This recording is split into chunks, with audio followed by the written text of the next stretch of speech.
Just two thoughts about Amram and Jochebed, the parents of Moses.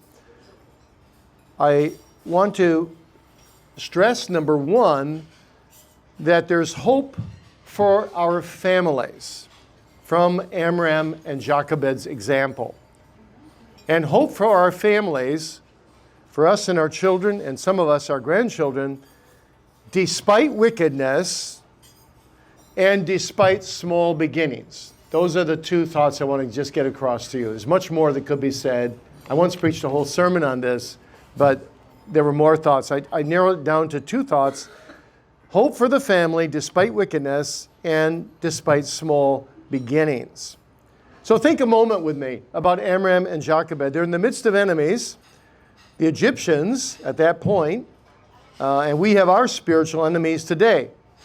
And the enemies could not thwart the advance of God's kingdom through Moses, who God had appointed to lead his people out of Egypt.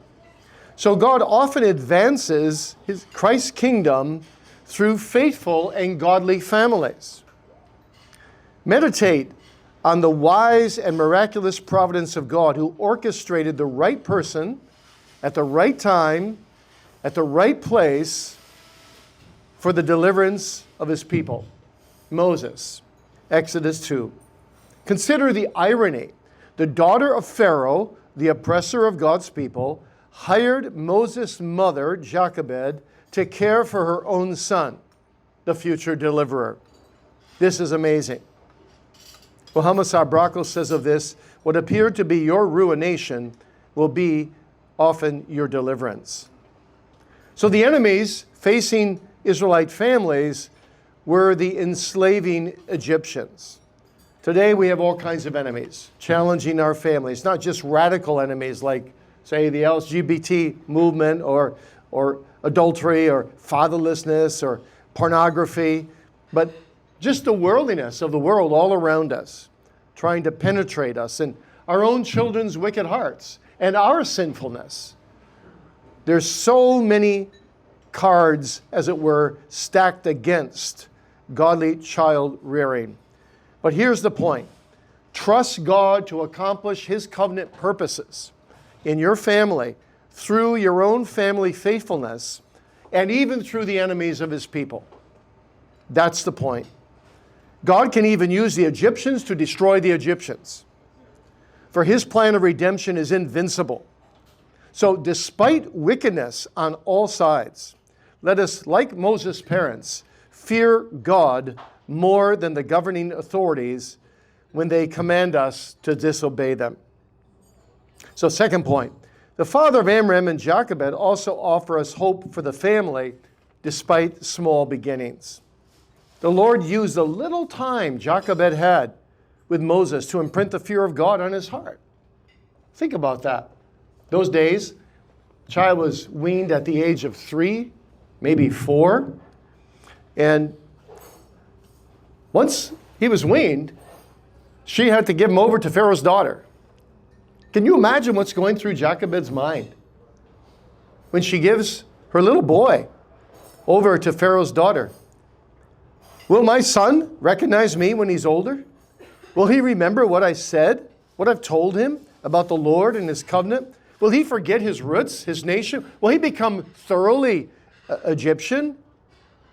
Will he remember the God of Israel at all? Will he worship the false gods of Egypt? Will he assume power one day and oppress his own people? Well, God blesses those small beginnings in Moses' young heart. It's beautiful.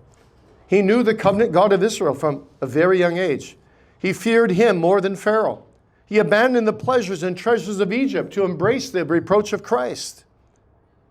He knew that God had raised him up to deliver the chosen people. So here's the point. Just as the ark provided deliverance for Noah and his family from the destruction of the world, so the Lord used the little boy in the ark of bulrushes to deliver Israel.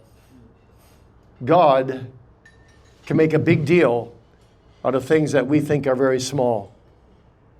God can also bless the seeds, dear parents, dear grandparents, that you plant in the hearts of your children and grandchildren. Only God knows the damage one godly child can cause to the kingdom of Satan. Never underestimate the power of gospel witness to your own children and grandchildren, no matter how young. Like Jochebed, teach the gospel even to your very young children. You can't start out too young.